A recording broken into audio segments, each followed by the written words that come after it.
I'm sure you all have several questions, but I'll go ahead and answer your biggest question right here at the start. Yes, they actually did make a Psycho 2. And 3 and 4, and I think there's even a 5th one, but I'm not positive on that one. Or a remake. I'm pretty sure there was a remake. Oh, there was a remake. There was a shot-for-shot remake, which, that one's so stupid. There's actually theories around that the director actually made that film specifically to fuck with Hollywood. Specifically to kind of like make like a very meta message about like, no, this whole movie is a commentary on the pointlessness of sequels. Like, because yeah, it's a completely pointless film. It's a shot-for-shot remake. Boop, go down, Peach. But hey everyone, it's me, Aaron. I'm Michelle. And this is our final movie for Sequels Week for our post-Shriek Out reactions, our 31 days of horror movie reviews. And yeah, as I said, I decided to go with this film simply because I think there's a lot of people out there who have no idea that there are multiple Psycho films, that don't even realize that this got turned into a franchise 23 years after the first film came out. And I think that's why. That's a big part of it, yeah. Because, like, you hear Psycho 2 and you're like, Alfred Hitchcock decided to make a sequel to that? No, he didn't. Alfred Hitchcock was out of the picture by this point. And that's exactly why they were able to do this.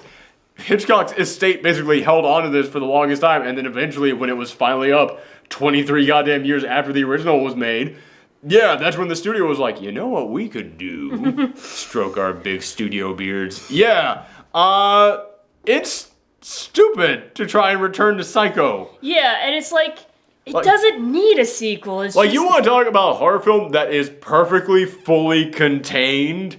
Psycho. Like, there's no, like, unanswered questions. There's nothing in there that's like, okay, well, this character could go on to do other things. No, that character's whole journey was complete at the end of Psycho. You do not need to know the further adventures of Norman Bates. Done, it's over with, that's it. But apparently they decided to explore the further adventures of Norman Bates. What can I say on that one? Yeah, it's... Man. Like, I feel like this movie would be so much better if it wasn't a sequel to Psycho, like if it was just its own movie.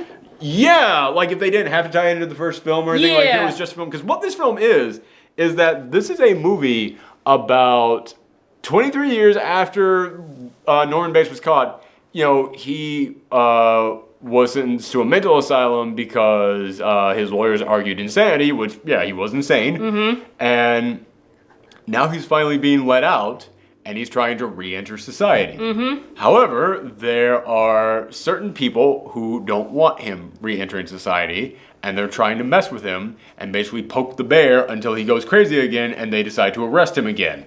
So, yeah, that's actually an interesting story. And you know what? I gotta give them credit on it. They came up with an interesting story.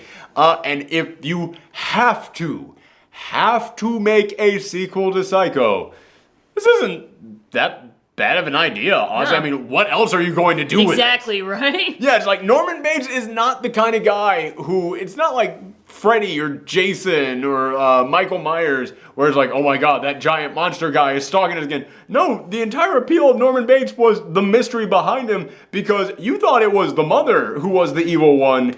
Hold on. In the off chance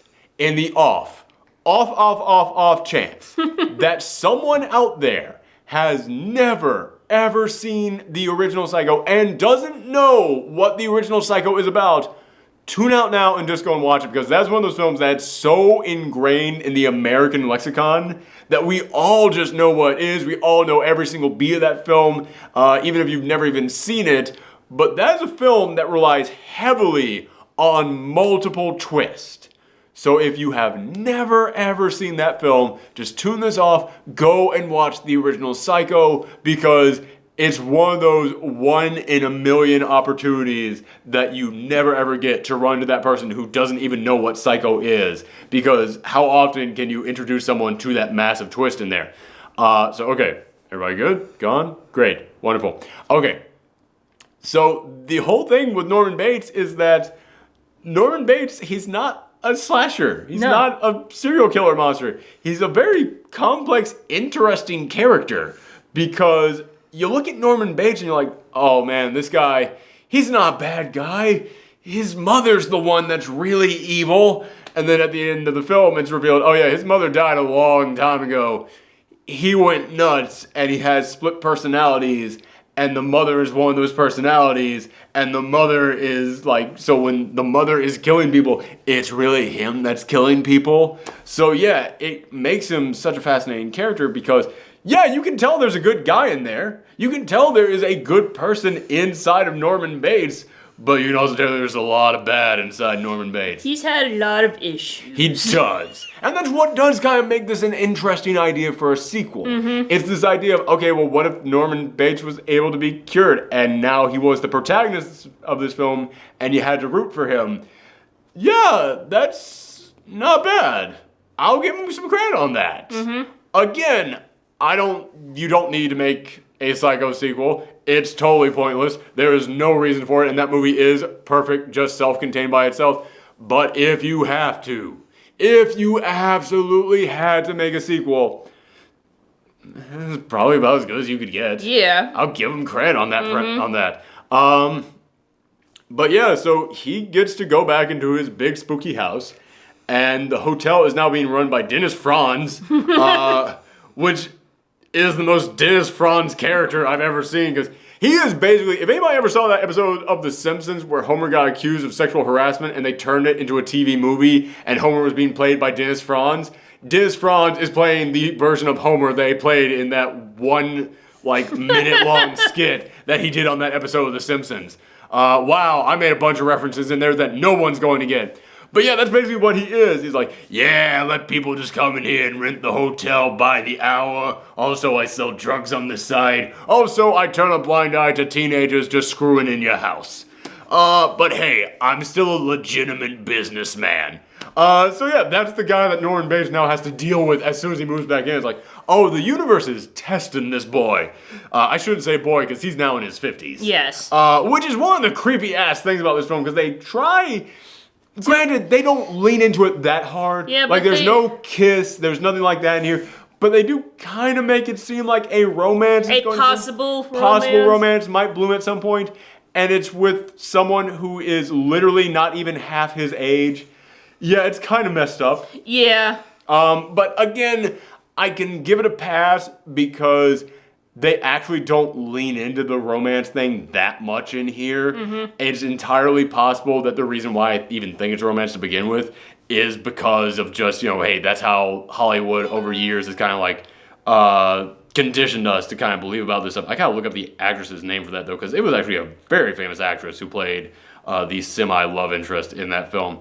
But yeah, it's one of those things where it still is just kind of alarming to go, ew, no, you're not actually going to try and have them hook up. And they don't hook up, but in your mind you're like, yeah, but I think you kept wanting them to. It was played by Meg Tilly. Okay, again, it's this entire film is nothing but people who I'm I think I know that person. Yeah, I know that person. Meg Tilly, Robert Loggia is his psychiatrist, Dennis Franz was the guy running the hotel. Yeah, this entire cast is just people that's you're famous, but I can't remember your name. It's that kind of a cast. Speaking of which, I gotta give them credit that they actually got the original Norman Bates to come back for this role. It's just bizarre to think of that, but they did. But yeah, he moves back in there, and he starts kind of having some visions, and it's been years, well over a decade since I saw the original Psycho, but I think this might be the first time that we ever actually learn what happened to Mrs. Bates. I don't exactly remember, but... I can't remember if they actually said it in the first Psycho. Yeah. But in this one, they actually say that Norman Bates actually killed her by poisoning her tea. So it's okay, well, Norman actually did some stuff on his own then. This, not even split personality, but Norman himself actually did some of this stuff. I kind of feel like the split personality developed as a part of his guilt because he murdered his mother, possible. even though she was a horrible bitch. Yeah. But, It's entirely possible. Like I said, Norman Bates is a very fascinating character. Yeah. And this film, it actually does kind of build on that. I gotta give him some credit for that. But he gets this job working at a diner before he decides to quit the diner to fire Dennis Franz to take over the hotel again. But when he's working at the diner, he meets this waitress played by Meg Tilly, and he starts kind of getting little voices in his head again. He's seeing notes being slipped to him from his mother, basically saying you better kill that bitch, stuff like that. And he's also offering this girl a chance to stay at his house because he knows that she has nowhere else to go because he just like broke up with her also boyfriend. because he's terrified of staying in that house by himself. That's also part of it, yeah. Honestly, I don't blame him. A lot of messed up shit's happened He's in got there. a lot of memories in there. He doesn't want to be alone in that house. I can fully understand that. But, you know, it's Norman Bates asking a woman to come and stay at his place who's about the same age as the lady from the first movie. Yeah, like at first he wanted to like give her like a room at the hotel, the motel, but after seeing what has become the motel, it's like maybe you're better off staying in one of my spare rooms. Yeah, like, exactly. So he didn't even like initially like invite her into his house. It was just after he found out how sleazy Dennis Franz was. But yeah, so from there, he slowly starts kind of getting a little bit more panic attacks, but then also people start dying, being murdered by someone dressed up like Norman Bates' mom. And people are trying to say, hey man, it could be Norman Bates. Like there's this one woman who's been going around this entire time saying, listen, this guy, he's a murderer. He killed all these people. He killed even my sister. Yeah. I do not want him out of prison. We have to get him back in there. Yeah, she was introduced very early. She was. Yeah, and she disappears for a little while, but she does eventually come back into the film. Yeah, like she was like originally like in the at the courtroom. The courtroom where they gave him his freedom, and she was like, I have a petition signed by these many people saying that he should be locked up forever and not be freed. He's a psychopath. Blah blah blah. They cram the word psycho in this movie a lot. Like, yes. There is moments in which anytime that Dennis Franz is pissed at Norman Bates because Norman Bates fired him, Dennis Franz keeps showing up throughout this movie just going, hey, you psycho! Yeah, come on, psycho, show me what you got, psycho! And it was like, we know the name of the movie, asshole. We know what this is. Yeah, I bet you could be a psycho too. It's like, shut the fuck up. But yeah, so you get a lot of people in here who are very much against Norman Bates and against the idea of him being let out of prison. But as this movie goes along, yeah, these people, as people start popping up dead, they start trying to get the cops involved in this as well. And man, these are the friendliest cops I have ever seen in any horror film ever. Because you expect, it's like a fat southern sheriff kind of guy too, like with like the long brim hat, southern accent, always eating something, and it's like the kind of guy that in any other film would be the corrupt cop who is just constantly trying to bring in our protagonist. In this film, anytime that someone goes up to the cop and is like, yeah, listen, someone was murdered at the Bates Motel right after the guy who was murdering people at the Bates Motel moved back into the Bates Motel. He would go up to like Norman's like, Norman, did you do any of this? No, sir. Well, that's good enough for me. And just like would instantly leave. Like there was a moment in which they are dragging another car out of the swamp, or they dragged the car out of the swamp in the first film, and it's a car belonging to the guy who recently went missing, and everybody knows that he and Norman Bates were getting into a fight. He's just like, Norman, have you heard anything about this? No, sir, I know nothing about this. Well, you're good to go then, son. And like, wow! What? Okay, sure, fine.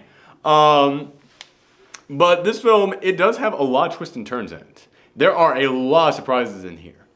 But I gotta give this film kind of some negative points for that, because every time that a twist was revealed in this film, it's revealed like in just casual conversation, and the movie doesn't stop or slow down for it or anything. And I literally was like, did they mention this earlier and I completely missed it? And it's like, no, that's just how this film introduces twist. Two characters will be talking and saying, it's like, yeah, well, blah, blah, blah, blah, blah, blah, blah. And then they just keep on talking. It's like, what? And like Norman, even when Norman learns some of these surprise twists, he doesn't even react to it at all. And I was like, seriously, did he already know this stuff? Like, did I miss like huge chunks of the scene where they made the big reveal? It's like, no, that's just how they reveal stuff in here. Also, there is a bit of a twist when it comes to Norman Bates' mother in here. And it's a twist that's kind of introduced way too late into the movie for me. And then when that twist gets resolved at the end of this film, I went, you gotta be fucking kidding me. You gotta be kidding me. Like, you waited until like the last like, not even like 5 minutes, like last 3 minutes of this movie to go, here's that plot line resolved. Bet you didn't see that coming. It's like, yeah, because it involves a character who disappeared from this movie an hour and a half ago. Of course I didn't see that coming. And like the thing is, like, Norman Bates is starting to like think that his mother is alive and she's the one doing the killing because there is someone dressed up as her doing it. So that sort of like adds that he gets an idea that his mother is still alive. Like they have to at one point like actually dig up her grave so that he can go, yeah, okay, I guess that's really her. And there, I guess that's not her at all. But then he starts having other thoughts. And yeah, towards the end of this film, Norman Bates does go nuts again. That's a mild spoiler, but I mean, like, that then becomes, like, a very interesting point in this film, because at the end of this film, it's obvious, like, I'm not even going to try and hide this for the spoiler part of our review, it's obvious Norman is not the one committing these murders.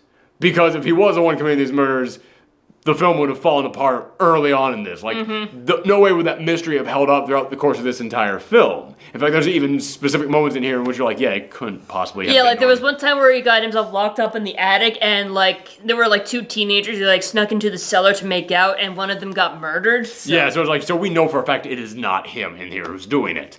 But as the movie goes along, you realize, okay, so someone else out there is the villain. And then towards the end of this, it does become pretty interesting because now you've got a Norman who has gone nuts again, but he's not the villain of the movie. So yeah, that's actually pretty fascinating. Yeah, you sympathize with him. Yeah, you kind of sympathize with him even when he's become the villain that he was in the previous film all over again. He isn't full on what he was in the previous film, not at this point anyways. But yeah, you see him kind of like, oh yes, well, mother told me to do this. Like, there's moments in which he is talking on the phone till just like a dial tone, just like, yes, mother. Hello, mother, yes. And it's like, and then like that version of Norman has to confront the villain of this film. It's like, man, this is really it's what I've said about many horror films that we've had to watch so far this month. It's not bad, it's just very fascinating. This is a situation I never expected to see. Yeah, I noticed like a lot of movies we've been watching and a lot of sequels we've been watching this week either suffer from sequelitis or they do something completely different, which is just very interesting. Even if it's not good, I gotta give a lot of these sequels credit for trying something different. I mean, yesterday we were talking about Jaws 2, which is the laziest goddamn sequel we have seen all month long. Yeah, man, after that, I really gotta give a film like Psycho 2 some credit, because, like, man, they actually thought about, like, the next step in Norman's story. They actually thought about, like, you know, where they could take the story with some twist. They actually did some clever stuff in here. Yeah, man, it's kind of, you know, as a film snob, I have to come in here and say, well, it's insulting to try and make a sequel to Psycho. And on some level, yeah, man, it didn't need one. That movie is perfect just the way that it is. You don't need to go into what happens next for this guy. But, yeah, you tried. I gotta give them credit on this one. They actually really tried to put out there a good movie. There are, again, problems in here. Like I said, the twist...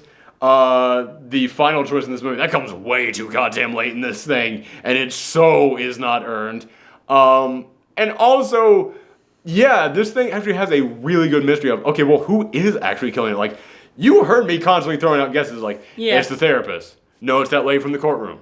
Okay, well, maybe it's that person. Well, now I don't even know who. Maybe it's Dennis Franz all over again. Who even knows anymore? Yeah, man, I was guessing constantly in this thing, and I had no idea. And at the end of it, it was like, okay, that's actually pretty good, except there's still a truck ton of questions at the end of this. Because there's so many moments in here in which, like, there's a moment in which one character is inside Norman's house, and they're being watched through a peephole, and you think, okay, it's Norman, but then you realize, no, it wasn't Norman, because Norman was in a completely different room. So it's someone else who was watching that person through a peephole. But the person who ends up being the killer in this couldn't have been the person looking through the peephole, because they weren't there at the time. And wait, so who's the mystery person just living in his house all of a sudden? Yeah, there's many moments like that in this film, and it was just like, okay, man, everybody's alibis ain't lining up in this movie here, okay? Like, whoever that person was, it had to have been one of these people, but it couldn't have been any of them at that moment. Yeah, there's many moments like that in which they do stumble and fall. But But in the end, again, I gotta give this movie some credit. This is actually way better than I was expecting it to be. They actually did really try in here. I think that there's actually some pretty good shots in here. Nothing that compares to the first Psycho. Yeah, obviously. There's a moment in here in which I was like, go fuck yourself, this movie. Because one of the things that made the first Psycho so incredible is it is that shower sequence. And everybody talks about how amazing it was that, oh my goodness, it's such a terrifying moment, but you never see the knife actually cut someone. That's one of the big things that people always talk about that original Psycho sequence, is that you never once even see the knife cut them. The very first time that Norman Bates' mother kills someone in this movie, you see that knife just, and you see like their face like slashed right open with it. There was another moment in here in which they jam the knife through someone's head and it goes out the back of their head. And I was like, oh, okay, go fuck yourself just a little bit. Just a little bit on that one there. Yeah, you, if you're going to try and make a sequel to a film, maybe you should realize like the tone of the first one and what made that tone so effective. And yeah, no, this ain't it. So yeah, I did have problems with that, but I'm actually gonna go like a 6.5 on this one. Yeah, I was thinking that too. I was gonna say like a 7, but then you mentioned like the stabbing is like, I think I'll bump that down to a 6.5. Yeah, it's like it's that last like little bit. It's like, yeah, come on, guys, you could try. You realize what made so many things about the first one work if you are going to have to make a sequel in here. And instead, it feels like they were going like, well, we're making this in the 80s. How do you shoot a slasher film in the 80s? And it's like, that only works if you're resurrecting something from like 2-3 years ago. You're resurrecting something from 23 years ago at this point. And something that has become a classic and a big part of American culture at this point. You know, maybe realize what you're messing with here and ask yourself, like, how should we try and adapt to this to pay proper respects? But yeah, so 6.5, because it's still actually a pretty decent film. It's actually, it is worth checking out, I'd even say. But, you know, it kind of felt like this would have been way more interesting if they just didn't make it Psycho 2. Because then you gotta tie in all the stuff from the first film, and then you gotta think about where to take his story from the first film, and it's like, no, it kind of falls apart when you get into a lot of that stuff. And I'll talk about that, you know, in the spoiler part coming up, because a lot of that has to do with, like, the big reveal at the end of this thing. But okay, here we go. Spoiler time. First up, the woman from the diner who he invited to come to his house is the daughter of the lady who was at the courtroom trying to sign the petition to get Norman Bates locked up forever. And remember, that was the sister of the woman who he killed in the last film. So this is the niece of his first victim from the previous film. And the two of them have actually been plotting this entire time to try and drive Norman nuts. Like all this stuff of, oh yeah, okay, we're working at the same diner together, we just happen to be working here. And also, okay, my boyfriend broke up with me, or my friend is out of town, or my parents don't care about me, so I have nowhere to go tonight. I guess I'll just have to stay with you, Norman. Like all that was a setup to try and just push Norman further. It's like, that's actually a pretty darn good twist. I do like that. But towards the end of this film, like I said, there's many moments in here. Like there's a moment in which she's in the shower and you have the peephole sequence again of like this person watching them, but we know that Norman is in another room. So does that mean that her own mother snuck into the hotel that night to watch her daughter showering? You did mention that the therapist could have been another There was a moment, suspect. yeah. That's why one of the reasons why I thought it was the therapist at the beginning of this. Partly because the therapist was like the only person sticking around throughout the entire course of this film. The lady from the courthouse disappears for a huge chunk of this film before she comes back. And when she came back, I was like, oh, I guess we're sticking with her. Well, then I guess it might be her who's actually doing this. Yeah, I thought it was like the therapist might like be trying to like write a book about Norman Bates or something, and like, well, if he goes crazy again, that gives me a whole lot more stuff that I can make money off of. Like I thought that's what what his motivation might be, but no, he's actually on the up and up. But sort of. But again, it raises the question of why the hell was her mom spying on her taking a shower? Also, how did her mom sneak into Norman Bates' house that night when it raises way too many questions in there. Yeah, there's several moments in this film that are kind of like that. But towards the end of this film, when, I guess, hold on, wait. Okay, yeah, again, seriously, there are moments in here in which it feels like there's another killer in all this that we don't even know about. Because thinking about, remember, the mother ends up getting stabbed by someone dressed up as Mrs. Bates. Remember, she goes into the basement and she pulls up a big brick where they have been keeping the Mrs. Bates costume there for them to change into. And she's about to change into it, but then she looks up and there's someone else there already dressed up as Mrs. Bates. And that's the person who shoves the knife all the way through her head. Mm-hmm. And, okay, I think I just figured out who that is. And I think it has to do with the final twist in here. But yeah, someone stabs the knife all the way through her head. And then her daughter goes and dresses up as Norman Bates to try and You mean his mother? Or? Yeah, sorry. Man, I'm getting everybody confused here. Mrs. Bates. I need a big-ass chart behind me on this one. But the daughter then goes to dress up like Norman's mother to try and tell Norman, you're not crazy. Because at this point, the daughter has come over to Norman's side and it's like, no, it's wrong what we're doing. He's a nice guy. He's this poor, innocent soul, and we've just been messing with him and trying to drive him crazy and turn him evil again. He's not like that anymore. And now he's completely snapped. And he's like, no, mother. Yes, mother. I'll do what you say, mother. And so she tries to dress up as Mrs. Bates to try and basically pull a Friday the 13th Part 2 in here. Mm-hmm. It's weird this happened twice this week in Sequels Week. But yeah, she goes in there to try and convince him, no, you need to just stop acting this way, Norman.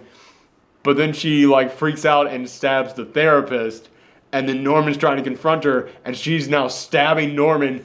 And Norman is just like, no, mother, it's okay. And she's just stabbing him nonstop. Missing all the vitals, like just stabbing him in the shoulder, stabbing him in the hands. And yeah, I actually do find that kind of fascinating. That's like, wow, this movie was all leading up to a crazy Norman Bates having to confront the true killer of this movie, or one of the 3 true killers of this movie, and having to confront her, and she's dressed up like Norman's mother. It's a very interesting situation to find yourself in. I gotta give him a lot of points on this one, just for creativity. But after that, the cops come in and they see Norman. They're like, no, and she's now dressed up as as Mrs. Bates with the knife over him, and the cops shoot her. And it's like, wow, this is a really weird place for this movie to end. But it's kind of weird in a way that I actually have to applaud them for going there. At least that's just me. But then... Yeah, the movie couldn't just end there. But it couldn't have, because, again, there's way too many questions about, okay, well, who the fuck are all these other Mrs. Bates that have been killing people? At the end, there comes a moment in this film, like with half an hour to go, we're out of fucking nowhere. Out of nowhere. Norman Bates is telling his therapist, no, it's all right. Because I know that if my mother is really dead, then that's not my real mother. When I say that my mother is back from the dead, I mean my real mother. Mrs. Bates is the one who raised me. She's not my real birth mother. I was like, this comes up like half an hour with the movie left, and it's spurred on by nothing at all in here. Like, he just all of a sudden is like, guess what, audience? That's not my real mother. Twist, and it's like, not really, you didn't set it up in any way, shape, or form. And at the end of this film, after like everybody's dead, after Norman Bates is completely cleared of all these charges and he's gone back to live in his big house all by himself, there's a knock at the door, and it's the woman who ran the restaurant that he got the job at the beginning of this film. He got a job at the beginning of the film at this restaurant, and this woman said, well, okay, I know what you did, but it's the Christian thing to forgive. That's like the only line she has in this entire movie. That's his real mother. She comes back, reveals, yeah, I had you when I was young and I had some mental problems and they sent me away, so it was my sister who had to take care of you this whole time, but I'm okay now, Norman. I'm back. And it just dawned on me now talking about this, that's like, oh, she was the one who was killing all the people and dressing up like Mrs. Bates. It just so happens there were 2 other people also dressing up like Mrs. Bates just to fuck with Norman. Okay, sure. It does raise that question, though, of like, okay, well, like, Dennis Franz dies in here. who killed him? Was it the lady from the courthouse? Was it the was girl, or was it... I don't think it was the girl, but it was either the lady from the courthouse or it was the real Mrs. Bates. So which one was it? It raises that question there. It's like, all right, wait, what? So I don't know who killed that one. Who killed this other person? Who killed... Well, I guess the only person that could have killed the person from the courthouse could have been the real Mrs. Bates, so that one's explained. But yeah, there's other moments in here in which you're just like, okay, well, was that the real Mrs. Bates? Or, like, was the real Mrs. Bates the one spying on the waitress from the coffee shop? Because that's not nearly as creepy as her own mother doing it. But at the same time, when the hell did she sneak into this house? Like, there's just too many goddamn questions about this. But at the end of the film, she's giving her story about how she had to give Norman up to her sister because she was kind of crazy just like Norman. And Norman sets up a plate for her. She sits down at the table, and it looks like Norman is going to poison her with tea, the same way that he poisoned the original Mrs. Bates. He gives her tea. She drinks and is like, oh, okay. She gives her like a little bit of a reaction. Then Norman picks up a shovel and bashes her across the back of the head.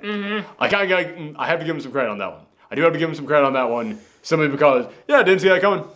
You did set up a legitimate, surprise there. Yeah, just in case the poison didn't work, I'm just I think that there was no poison. I think that he was like, no, I'm just going to bash your head with a shovel.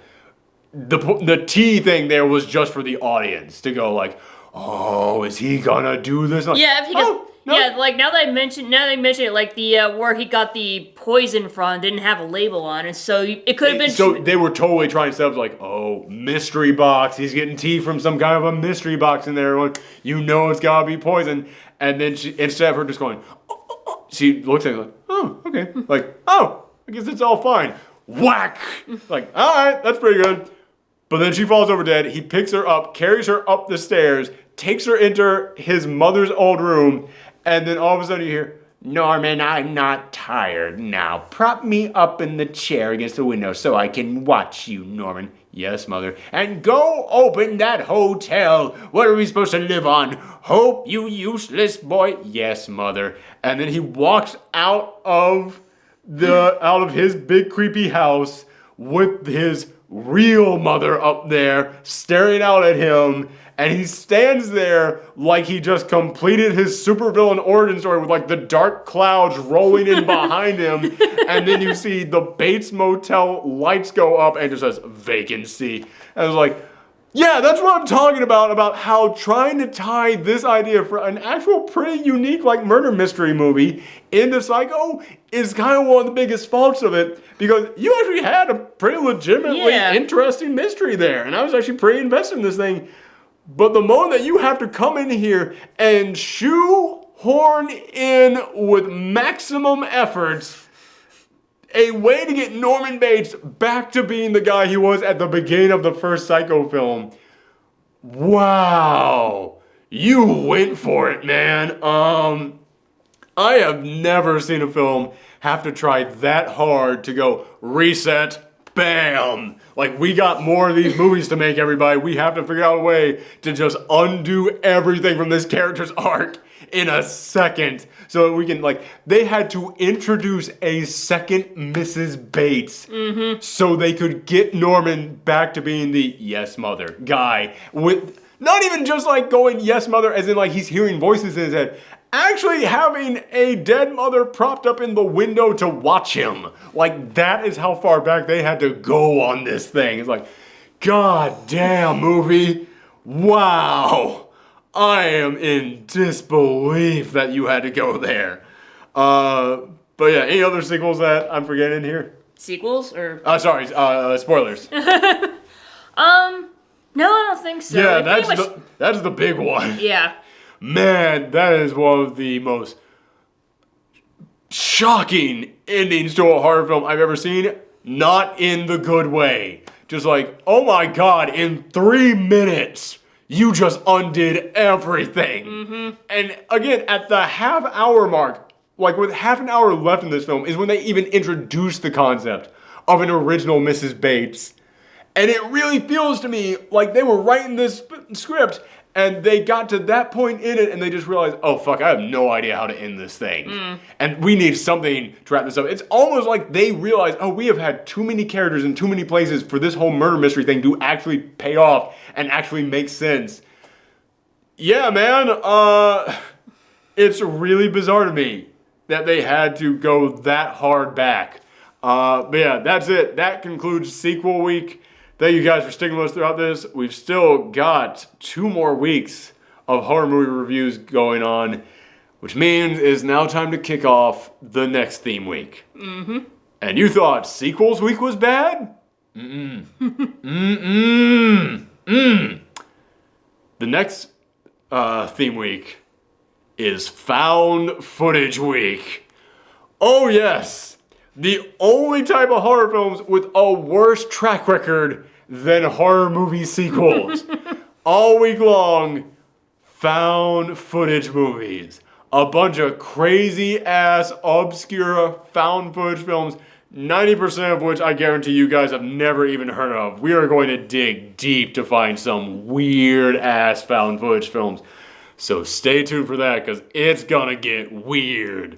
Thanks for tuning in, everyone. And happy Halloween. Bye.